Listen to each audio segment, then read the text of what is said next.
दुनिया की मोहब्बत के 3 बड़े शोबे। एक रूहानी वजाहत।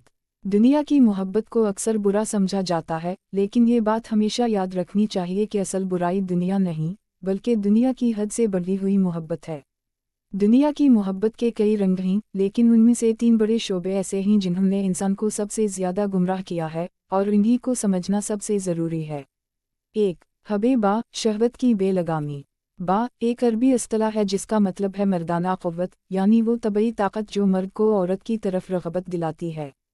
ये फितरी है, ज़रूरी है, उसी से निकाह, औलाद और ख़ानदानी ज़िंदगी मुमकिन है। लेकिन जब यही फितरी जज्बा बेकाबू हो जाए, हर वक्त औरतों की तरफ गंदी नज़र से देखना, फुहशा फिल्में देखना, गैरमुहर्रम औरतों से नाजायज़ ताल्लुक़ात कायम करना, ये सब कुछ हब्बा कहलाता है।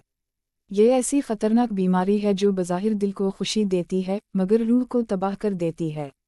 ऐसे लोग अपनी बीवी से तो बात करने का वक्त नहीं निकालते, लेकिन गली में गुजरती हुई हर औरत को नज़रों से नाप तोलते हैं। ये थरक है, शहवत की वो हद जिसमें इंसान हलाल व हराम का फ़र्क मिटा बैठता है। और ये सबसे पहली अलामत है कि इंसान दुनिया की मोहब्बत का मरीज़ बन चुका है। याद रखें, फितरी जज्बा नेमत है, मगर जब ये हद से निकले तो लानत बन जाती है। मर्द को मर्द रहना है, मगर शरीफ मर्द। 2. हबे माल, दौलत का जुनून। पैसा बुराई नहीं है। इस्लाम ने कभी माल व दौलत कमाने से नहीं रोका, बल्कि हलाल रोज़ी को इबादत कहा है। कुरान कहता है, इंसान माल से शदीद मोहब्बत रखता है। यह मोहब्बत माल फितरी है, क्योंकि इंसान को अपने और अपने घर वालों के लिए ज़रूरियत पूरी करनी होती हैं। मगर जब ये मोहब्बत हद से बढ़ जाए, हलाल व हराम की तमीज़ ख़त्म हो जाए, जब आदमी दिन रात सिर्फ पैसा पैसा पैसा सोचता रहे, तो यही माल इसके लिए आखिरत का दुश्मन बन जाता है। ऐसे लोग बाज़ दफ़ा चोरी, रिश्वत, सूद, झूठ, धोखा, हर हराम काम में पड़ जाते हैं, बस माल आ जाए। इन्हें मालूम है कि दुनिया आर्जी है, फिर भी दिल में मौत का खौफ नहीं, आखिरत की परवाह नहीं। याद रखें, पैसा ज़िंदगी का ज़रिया है, मकसद नहीं। अगर माल का पीछा ज़िंदगी का मकसद बन जाए, तो वही पैसा कब्र में बोझ बन जाता है। 3. हबे जा, शोहरत व मकाम की भूख।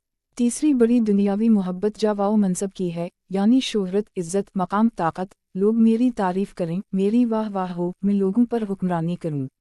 अगर ये इज़्ज़त अल्लाह की रज़ा के लिए हो, दीन के लिए हो, तो ये भी इबादत है। लेकिन अगर सिर्फ नफ्स की तस्कीन के लिए हो, लोगों की आँखों में मैं बड़ा बन जाऊं, तो ये दुनिया की ख़तरनाक मोहब्बत है। ऐसा इंसान दीन को भी शोहरत के लिए इस्तेमाल करता है। लोगों को समझाने के बहाने औरतों को घोरता है, दीनी मजलिस को सियासत बना देता है। और इसके अंदर का नेक नफ्स मर चुका होता है, सिर्फ नकाब बाकी रह जाता है। याद रखें, इज़्ज़त अल्लाह के हाथ में है। अगर हम खुलूस से काम करेंगे तो अल्लाह हमें वो इज़्ज़त देगा जो दिलों में उतरती है, वरना लोग बज़ाहिर एहतराम करेंगे, दिल से नफ़रत करेंगे। नतीजा, दुनिया की मोहब्बत को पहुँचाने और हुदूद में रखें। दुनिया की ये 3 मोहब्बतें अगर हद के अंदर हों तो रहमत हैं। शहवत बराबर निकाह की तरफ ले जाती है, माल बराबर रज़्क़ हलाल की तरफ, इज़्ज़त बराबर दीन की खिदमत की तरफ। लेकिन जब ये तीनों हद से निकल जाएं, तो इंसान खुद को भी खो देता है और आखिरत को भी। खूबसूरत मिसाल, देग का ढक्कन। जैसे कहीं देग खलती है, खुशबू आती है, भूख लगती है, ये सब फितरी है। मगर अगर आप दूसरों की प्लेट छीन लें, ये कहीं कि मैं बर्दाश्त नहीं कर सकता, तो ये सिर्फ नदीदगी है, ना कि फितरत। बस उसी तरह औरत देखकर रग़बत होना, पैसे की ख्वाहिश होना, इज़्ज़त की तलब, ये फितरी है, लेकिन उसे काबू में रखना ही असल ईमान है। आखिरी बात, अगर आप चाहते हैं कि अल्लाह आपको दुनिया की मोहब्बत से बचाए, तो सबसे पहला इलाज ये है कि हदें पहुँचाने, नीयत को दुरुस्त करें, दिल में अल्लाह का खौफ रखें, थोड़े में क़नाअत करें।